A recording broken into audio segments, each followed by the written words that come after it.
April 20th, 1808. Louis Napoleon Bonaparte is born in Paris, France. This wouldn't last long, however, as just 7 years later, Napoleon would fall from power, and soon the entire Bonaparte family would be forced into exile in Switzerland.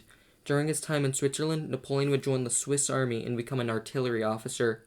During his time in Switzerland, Louis Napoleon would become obsessed with the idea of a Bonaparte returning to the French throne. In 1836, he made his first of many coup attempts against the French government. He came up with the ingenious strategy of simply walking into France and just assuming that the military garrison would join his side and overthrow the government with him. This did not work, and he was promptly arrested. After this arrest, he was sent to England and immediately went about recruiting people to join his new army he was forming. He ended up with an army of about 60 people strong and would sail from England to France to once again try his shot at overthrowing the French government. But like last time, he was promptly arrested and, along with his army, with only one life being lost. During his time in prison, he would end up writing his most famous book, L'extinction du paupérisme. or The Extinction of Pauperism, which was about eliminating poverty and fixing the grievances of the French working class. Louis Napoleon was somehow not satisfied with being a prisoner, however, and soon escaped prison by pretending to be a laborer and just fled back to England. Whilst in his third exile, he would keep an eye on French politics, and by 1848, the King of France had been overthrown and a republic established in France. He would return to France in the same year and would run for president of the Republic, in which he would win 74.2% of the popular vote.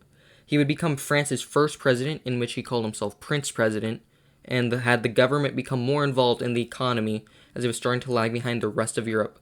By 1851, he was incredibly popular among the French people. The Constitution, however, stipulated that a president can only serve a 4-year term, and this was almost up, so he went about setting up a third coup, and on the night of December 1st, he would send the military to occupy Paris, and he would arrest political opponents to ensure there would be no opposition.